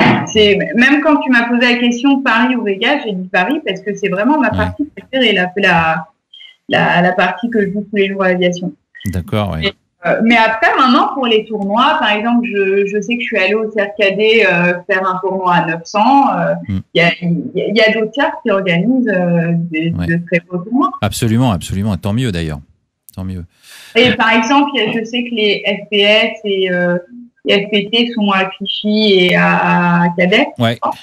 J'irai clairement ça. Ouais. Et aujourd'hui, il y a un niveau particulier. Tu penses qu'il y a un échelonnage des niveaux dans les cercles de jeu parisiens? Oui, clairement. Le meilleur, de toute façon, le meilleur niveau, c'est à l'aviation. Moi, je sais que j'ai toujours un choc de jouer en cash game ailleurs qu'à l'aviation parce que le niveau est beaucoup plus bas ailleurs. Ce qui ne veut pas dire qu'il n'y a pas de bons joueurs ailleurs. Il y a des bons joueurs. Mais le niveau global est vraiment... En fait, à l'aviation, le niveau est beaucoup plus homogène. Ouais, à Cadet, ça commence à monter, je sais. Mais il me semble effectivement qu'à Clichy, alors je parle même pas au cercle central, et Gaillon, je connais assez mal, donc je sais pas. Mais effectivement... Le niveau c'est très faible, beaucoup plus faible qu'à l'aviation. Après, enfin, tous les joueurs peuvent le dire, hein, il n'y a pas que moi qui en ai fait le constat. Hein. Non, mais ça, je sais. Moi, je sais personnellement qu'à l'aviation, effectivement, le niveau a tendance à être plus fort qu'ailleurs. Je sais qu'à cadet, le niveau augmente parce qu'il attire pas mal de joueurs de par la taille du cercle qui permet d'accueillir pas mal de monde. Donc, tu es à peu près sûr de trouver de la place. Là où, de temps en temps, à l'aviation, tu es quand même obligé d'attendre un peu. Ouais, l'aviation est victime de son succès, c'est vrai. Et c'est pour ça qu'ils ont augmenté la cotisation, quoi. Ouais. Entre parenthèses, ouais. Non, mais peut-être qu'ils veulent en faire aussi un club un peu plus élitiste aussi, avec des parties plus importantes, qui existent déjà de toute façon. C'est eux qui font les parties plus importantes déjà. Je pense vraiment pas que ce soit le souhait. Je pense que c'est juste que à mon avis, il doit avoir des raisons d'avoir augmenté la cotisation, mais je pense pas du tout que ce soit pour faire des parties que des parties chères, parce qu'il y a encore des tables à 50 à l'aviation et des tables à 100. Ouais. Il doit pas en avoir beaucoup maintenant. Mais parce que il y a moins de demandes en fait des joueurs. Les joueurs qui viennent jouer à l'aviation, on ne demande pas. En fait, à l'aviation, on arrive, on demande une table. Et puis dès qu'ils ont 9 joueurs pour faire une 50, 9 joueurs qui demandent une 50, s'ils ont un croupier et une table de 10, ils la montent. Ouais. C'est juste qu'aujourd'hui, il y a beaucoup moins de demandes. Ouais, il y a moins de demandes, ouais. Et en casino? En casino, moi, je joue pas vraiment en casino. Je sais que je joue quand je pars, par exemple, faire des BPT ou les PPT dans l'année. Ça m'arrive de jouer en cash game en casino, mais sinon à Paris, je vais pas jouer à Enghien. J'ai joué à Enghien au tout début d'Enghien, et c'est très faible le niveau. Au début, il était très très faible. Alors, j'y suis jamais allé, mais je crois qu'il n'y a pas beaucoup de tables. Il doit y avoir 2 tables ou 3 tables, enfin, je sais pas. Oui, pour le coup, là, en casino, oui, c'est élitiste parce que c'est que des cash games très chers. C'est des tables très chères, vraiment. Parce que c'est les joueurs, c'est même pas des joueurs, c'est pas tout le temps des joueurs de poker, hein. Ouais, voilà, ouais. Il y a plein de flambeurs qui jouent au poker comme ils jouaient à la roulette, hein. Ouais. Donc, c'est des... quand ils relancent, ils annoncent rouge, c'est ça? Rouge, faire les passes. Oui, non, mais c'est idiot, mais par exemple, moi, je sais qu'à Enghien, il y a un joueur qui m'a dit, on parie 50 € sur la première couleur, sur la couleur de la première carte. Moi, je dis rouge, tu dis quoi? Ouais, c'est du gambling, mais bon, il faut pouvoir suivre financièrement parce que si tu run bad, ça te coûte assez cher, quoi. C'est ça, quoi. Exactement. Enfin, moi, je sais que, c'est des parties déjà où la taille est beaucoup plus chère qu'en cercle. Moi, je sais que je joue tous les jours. Je suis intéressée par un prélèvement horaire et pas un prélèvement pas élevé tous les coups, parce que sinon on peut pas battre la taille sinon. Ouais. Oui, évidemment. Ouais, toi, tu vois pas ça de la même manière, évidemment. Oui. Et en casino, la taille est non. Enfin, quand on joue tous les jours, quand on va jouer un soir, ça dérange pas parce qu'on peut battre la taille un soir. Mais quand on joue tous les jours la même partie en casino, ça devient très dur de battre la taille. Très, très dur. Ouais. Bon, écoute, on va arriver à la fin de l'émission. Ness, moi, je te remercie beaucoup d'avoir répondu à nos questions des poker stratèges, aux miennes. Est-ce qu'on peut te demander tout de suite ton programme à court terme? Là, tu nous en as parlé un petit peu, là, mais bon, est-ce que tes objectifs à tenir cette année à court terme, je parle, tu veux dire les tournois que j'envisage de faire Combien de bracelets Enfin, tu vois. Ça dépend de chez quel bijoutier, mais... Ouais, c'est ça, ouais. Un quartier, ouais, d'accord, ouais. La prochaine étape, quand tu vas sur le circuit, je parle bien sûr, parce que de toute façon, à très court terme, ça va être cash game demain. Ouais. Ou ce soir, je ne sais pas. D'ailleurs, tu joues toujours la journée ou... Je joue principalement la journée, mais il m'arrive de jouer la nuit. Parfois, les parties sont plus belles la nuit. Mais je préfère jouer la journée parce que après la nuit, on est très vite déréglé et c'est très dur de récupérer un rythme en fait après. Parce que de jouer tous les jours en cash game, ça nous bouffe une telle énergie. Faut vraiment avoir des activités à côté parce que sinon on pense plus qu'à ça et on fait plus que ça. Oui, voilà. Tu veux séparer quand même bien les choses, quoi. Exactement. Il faut vraiment. Enfin, moi, je sais que j'essaye de séparer des choses, par exemple, de me réserver tout le temps le week-end, de sortir, aller au restaurant, la semaine, aller au sport, pour faire autre chose que des cartes. Oui, pour avoir une vie normale, quoi, en fait, quoi, tout simplement. Exactement. Oui, c'est ça, oui. Et pour m'imposer une routine, parce qu'en réalité, un joueur n'a pas vraiment de routine. Il pourrait se lever à l'heure qu'il veut et aller jouer à l'heure qu'il veut. Oui, et moi, j'essaye de me mettre des trucs un peu. Et pour tes amis au passage. Voilà, exactement. Et ben oui, aussi, évidemment. Oui. Moi, dans mes débuts, j'ai eu une telle passion pour ce jeu. Je voulais jouer tout le temps et je ne voulais plus voir personne. Ça m'est arrivé d'aller à un anniversaire et de dire que j'avais mal au crâne pour partir aller jouer.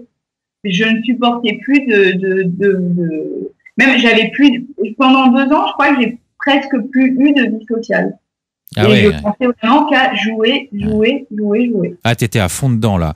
Et est-ce que ça t'est arrivé, parce que j'avais posé cette question à quelques joueurs de cash game, un jour dans ta carrière de joueuse de cash game, de te faire peur financièrement? Est-ce que tu es déjà broke ou des trucs comme ça? Broke, non, mais ça m'est arrivé de me faire peur, bien sûr. C'est-à-dire que tu jouais des parties un peu trop chères ou alors Non. Je perdais tout le temps. Voilà, c'est ça, ouais. Tout le temps. Et comment? Et alors, je me suis rendu compte que à chaque fois que je perdais, je trouvais des excuses aux autres joueurs. Et c'est la première erreur à faire, parce que quand on peut perdre sur un mois en cash game, mais quand on perd sur une période plus longue que 6 mois, c'est qu'il y a un problème dans le jeu. C'est qu'il y a des choses à ajuster, c'est qu'il y a des choses à revoir. Et qu'est-ce que tu as fait alors? Tu t'es remis en question? Ah oui. Ouais. Moi, je sais que les périodes où j'ai perdu pendant des mois, j'ai ralenti la perte, j'ai joué moins cher, à chaque fois que j'avais l'occasion de faire autre chose que jouer, je le faisais, et on est obligé. Et t'as changé quelque chose à ton jeu aussi? J'ai changé mon jeu, bien sûr. Ouais. J'ai changé mon jeu, je sais qu'avant je jouais beaucoup short stack en cash game, et je trouve que jouer short stack, en fait, ça favorise quand on se fait un petit peu griffer sur un coup, ça favorise le jeu à allez, G2-10, je vais tout mettre et c'est tout. Alors que si on joue deep, on va jamais avoir ces raisonnements-là. On va toujours jouer le coup avec un raisonnement construit du début à la fin, et on va pas avoir l'envie de flasher. Alors que short stack, on a envie de tout mettre au milieu. Oui, mais c'est un peu le jeu qui veut ça, c'est normal. C'est un peu. De toute façon, on n'a pas 50 moves parce que short stack en cercle, c'est quoi? C'est 30 blindes. C'est ça, non? En fait, en cash game, il faut pas du tout raisonner en termes de blindes, parce que au final, on peut avoir, par exemple, il y a des 100 Texas qui ont l'air pas chers comme ça, et vu que les blindes sont à 2-4, mais il y a plein de joueurs qui ont 1000 et plus devant eux. Donc c'est des fausses 100 en réalité. Donc avec 300 €, on est short stack à une table comme ça. Ah bah oui, enfin d'accord, oui, mais ça fait quand même 80 blindes. Donc là, on n'est pas short stack. Short stack, quand je parle short stack, c'est le nombre de blindes pour savoir à quel minimum on peut se caver. Effectivement, si c'est le minimum, le gars à 300, c'est déjà, c'est pas short stack là, c'est clair, Non, honnêtement, 300 à une 100 aujourd'hui, on n'est pas dans une zone de confort. D'accord, bah, si tout le monde est deep, effectivement. C'est cher et mouvementé, parce que c'est très vite. Par exemple, c'est la relance standard à une 2-4, c'est 24. Ah oui, voilà, c'est ça aussi. Et oui, voilà. Le live, en fait, c'est pas du tout 3 fois la grosse blinde. C'est 6-7 bébés, quoi. Oui, voilà, donc ça change tout, Et donc, un tribet, c'est 80, et nous, avec les 300, on ouvre à 3, on met tout, et puis Ah oui, d'accord. C'est le jeu, alors qu'avec du tapis, on investit peut-être pas 300 € avec As-3. Ouais, tout à fait, D'accord. Ok. Non, mais ça doit être compliqué d'avoir plusieurs mois, comme tu dis, et t'as presque 6 mois de bad run ou un truc comme ça. Faut bien se rendre compte de ce que c'est. C'est énorme quand on joue en cash game en live où tous les jours on perd. On perd pas tous les jours. Ouais, mais enfin, régulièrement, quoi. Plus de grosses victoires, on fait plus des mois très positifs, on fait beaucoup de mois négatifs. Après, il faut avoir de l'avance pour gérer ça, et surtout, il faut avoir la force de se remettre en question et de se dire, c'est pas la faute c'est pas de la faute au bad run ou à la malchance, c'est de ma faute. J'ai mal joué, et j'ai des choses à corriger dans mon jeu. Ouais, tout à fait, ouais. Parce qu'en fait, le principal défaut de beaucoup de perdants en cash game, c'est qu'ils trouvent toujours des excuses. Et je pense qu'à partir du moment où on trouve des excuses au poker, c'est qu'il y a un problème. Bon, on peut trouver une excuse sur un coup, mais pas sur 6 mois de perte.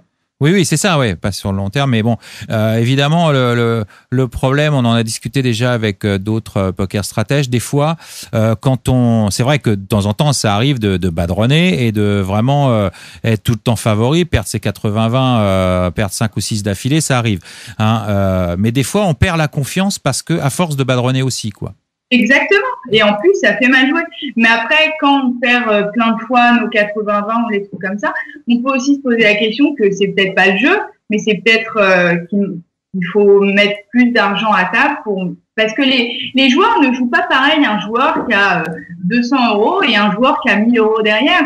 Ah, c'est sûr. Ils savent qu'ils peuvent, entre guillemets, sauter sur le coup, donc ils font beaucoup plus attention à leur relance. Ouais, c'est certain, oui. Ouais, moi, j'ai vu des joueurs qui ont très bien joué un coup, et pour le coup, il n'y a rien à redire. Ils se sont fait payer derrière, et le mec touche une carte incroyable river, et c'est parce qu'ils n'avaient pas assez d'argent pour défendre leur jeu. Ouais. Ouais.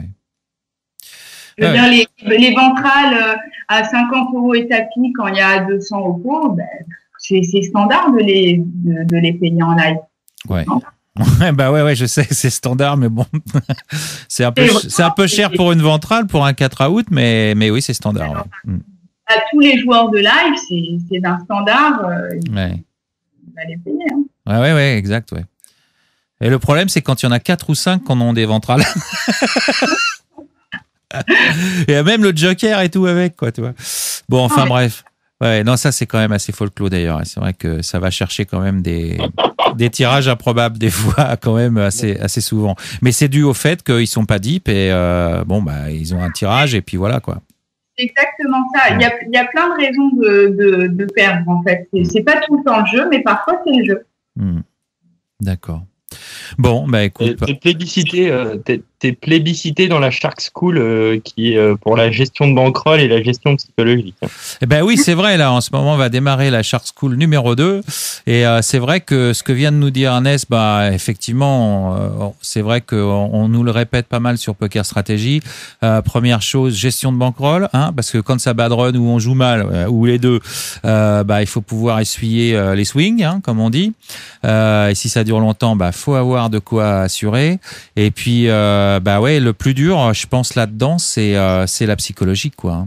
Exactement. Et je sais qu'il y a plein de fois beaucoup de joueurs font l'erreur. Par exemple, ils vont perdre à une 100. Ils vont aller se mettre en 250 parce qu'ils ont beaucoup perdu à une 100 et ils savent qu'ils pourront pas. Par exemple, 1000 de perte à une 100. Ils savent qu'ils vont avoir beaucoup de mal à refaire 1000 à une 100, ils vont aller se mettre à la 250 où ils ne sont pas du tout à l'aise, où ils n'ont pas les moyens de jouer pour refaire leur 1000. Donc c'est déjà se mettre dans des mauvaises conditions pour gagner. Et il y en a plein des histoires comme ça. Oui. Moi, en 7 ans de jeu, il y a plein de joueurs que j'ai connus au début et que je vois plus. Et oui, ouais. Et en fait, ça évolue beaucoup. C'est ceux que tu préfères, ceux-là. Non, puisqu'elle peut plus rien leur prendre. Non, finalement, non, elle les aimait bien, mais... ouais. Enfin, bon, c'est vrai, ça. Ça évolue beaucoup. D'une année sur l'autre, il y a des joueurs qu'on perd et il y a des nouveaux joueurs.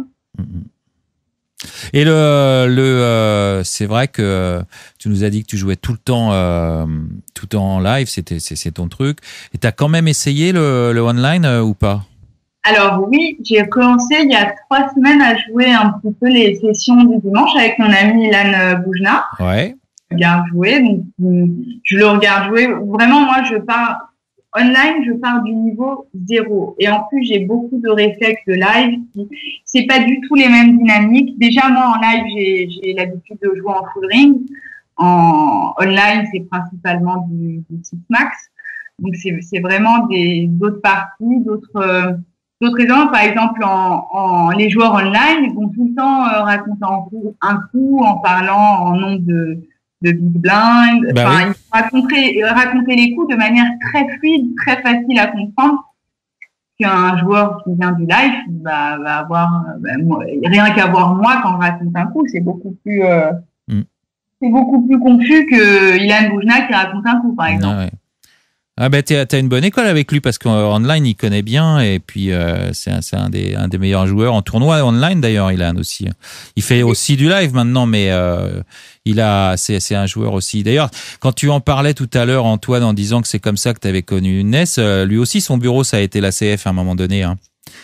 Il a été pendant je sais plus combien de temps, il nous l'avait raconté en cash game où il a monté sa bankroll quand il est arrivé à Paris. C'était son bureau la CF. Oui, moi je sais que à cette époque-là, avec Ilan, on s'est vraiment rapproché en fait après le WPT à Amnéville, où on a fait la finale ensemble. J'avais pas eu l'occasion en fait, il y a tellement de joueurs, j'avais pas eu l'occasion de le connaître simplement.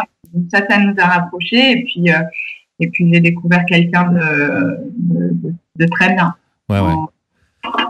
Mais alors lui, il a réussi à faire la bascule live et online. Il a joué les deux et il a du succès dans les deux. Hein.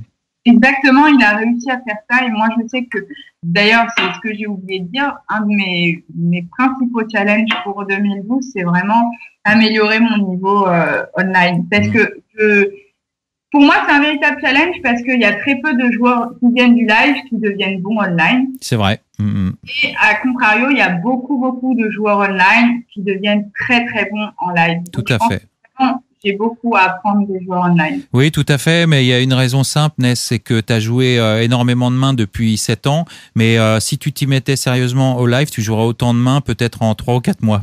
C'est ça le truc, c'est parce qu'on joue tellement de mains qu'on a une expérience plus facile online. Ça veut pas dire qu'on est meilleur, mais il y a d'autres qualités.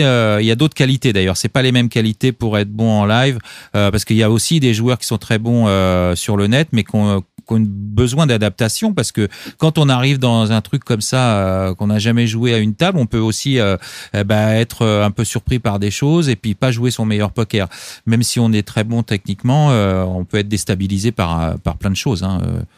C'est exactement ça. Et d'ailleurs, à une partie, il y a quelques jours, je ne vais pas citer le joueur, mais c'est un très bon joueur de live et online qui disait ça. En fait, en online, les bluffs que font les joueurs sont très beaux, mais un très bon joueur online, faire un bluff, oser le faire en live, c'est autre chose. Ah oui, ça c'est sûr. Ah oui, mais là, ça c'est sûr que ça, on en voit. Enfin bon, là, je parle à tous les gens qui connaissent les micro-limites online. On en voit tous les jours des sacrés. Et c'est sûr que sur une table live, 99% du temps, personne n'oserait jouer comme ça, parce qu'il faut savoir qu'il y a le regard des autres. Hein, quand même, il y a toute la table qui nous observe, et puis on peut faire une connerie une fois ou deux, mais au bout d'un moment, même si les gens disent rien, on se sent plus ou moins mal quand on n'arrête pas de faire des bêtises, et puis voilà, il y a le truc physique, hein, tout simplement, quoi. Les trucs physiques, et on le voit. Enfin, moi, ça se voit, quoi. Puis les gens sont mal à l'aise, quoi. Hein. Exactement. T'as dû voir souvent même des gens trembler, hein, carrément. Hein, ça arrive, ça. On voit les mains qui tremblent et tout. Hein. Et d'ailleurs, j'ai jamais vu quelqu'un plus trembler qu'au Grand Prix de Paris que Helio Fox, le joueur qui a gagné le main event des WSOP-E. Ouais. Il était à ma table au Grand Prix de Paris en septembre, c'était avant qu'il remporte Cannes. Ouais. Et il tremblait, je n'ai jamais vu ça. Ouais. Je n'ai jamais vu ça. Ouais, c'est marrant ça. Enfin, c'est marrant. Helio Fox. Il en riait lui-même et après il s'est présenté à moi et il me disait qu'il avait l'habitude du online et que Ah oui, il n'était pas à l'aise, quoi, simplement, mais c'est normal. Après lui, au bout d'un moment, ça va se faire, mais au début, c'est pas facile pour tout le monde. Je dis pas qu'il tremblait qu'en bluff, pas du tout. Mais il était, on voyait que ça lui donnait vraiment des sensations de jouer en live. Ouais, bah oui, c'est pas la même chose, hein, c'est sûr. Hein. C'est sûr que c'est le jeu en live qui lui donnait des sensations. Ah. Eh oui. Bah écoute, je sais pas, il m'a pas épargné, hein, il m'a pas fait de fleurs. Non. Bon. On a fait deux jours ensemble. Ah, vous étiez deux qui prend des substances, moi, jeune homme. Ouais. Vous étiez sur la même table pendant 2 jours. Ouais, t'as bien pu étudier son jeu, alors. Oui, ça va, ouais. Mais il joue très bien. Voilà. Ouais. Bon, très bien. Antoine, est-ce que avant qu'on se quitte, t'avais quelque chose à rajouter? Toi, tes projets à toi, t'as des choses à nous raconter? Mes projets à moi, c'est de faire sponsoriser NES. Voilà, bon. Clairement, puisque on l'a pas dit, mais là maintenant on peut le confirmer. Antoine, vous le savez, déjà l'agent de Élie Payan et de Gabriel Nassif, entre autres. Mais depuis quelque temps, vous travaillez ensemble avec NES. Voilà. Écoute, moi je veux pas aller trop vite en besogne. Je prends pas des engagements comme ça, surtout quand les personnes sont en présence. moi, j'ai bon espoir. C'était un bluff, hein. Non, mais j'ai bon espoir. Pour le coup, personnellement, je pense que, je me donne 6 mois. Ouais. Maintenant, je suis sur un très très gros projet en dehors d'un opérateur qui pourrait très fortement accélérer les choses. Et en fait, le début de la discussion était là-dessus, c'est-à-dire que quand je parle, j'étais avec la personne qui est le PDG de la boîte en question et qui me confiait ce matin que son projet avançait très vite et que par conséquent, il aurait très vite besoin de moi et de joueurs, et donc des joueurs dont je m'occupe. Donc, les choses avancent très vite et j'espère que d'ici, on va dire, 3 mois, j'aurai du vrai concret et de l'argent, des sous sonnantes et trébuchantes. Chouette, de la dead money en PLO. Ah, grave. Bon. Mais en 8 games, ça va falloir faire le 50 000 du 8 games. Ah là là, alors là, je veux bien que tu me stacks. Hein. J'en rêve. Alors moi, tu vois, le main event, tout le monde veut le gagner, évidemment. Moi aussi, j'aimerais bien le gagner. Déjà, il faudrait que je le joue déjà pour ça. Mais ça serait le head game, moi. Je trouve que c'est plus prestigieux, quoi. Tu vois. J'ai un peu de panache, moi, quoi. Tu vois, monsieur. Le main event, quoi. Je veux dire, c'est tellement classique, quoi. Tu vois. Moi, je veux gagner un bracelet à un 10 000 Badougi. Ah, ça, ouais.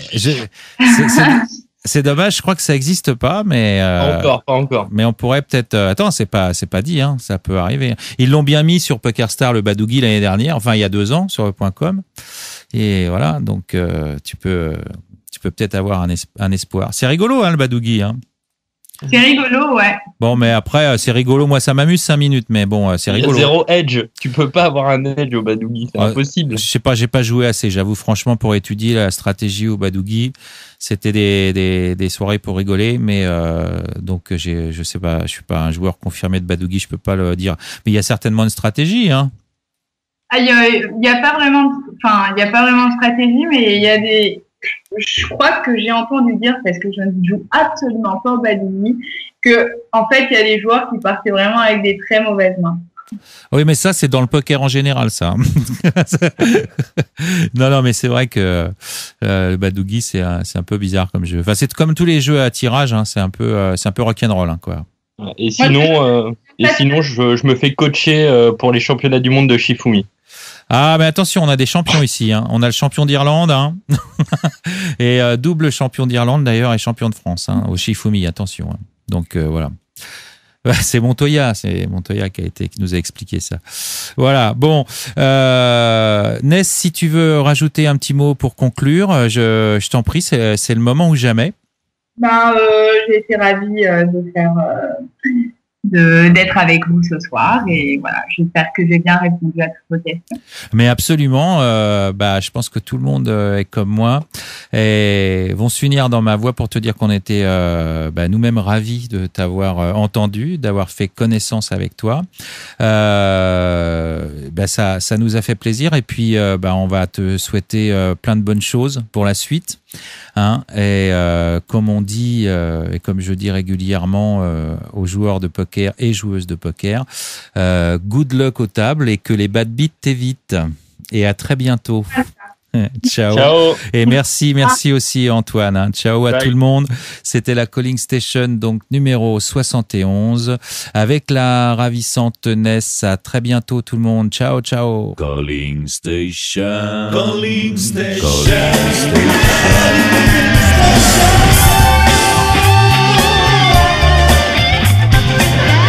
Calling Station.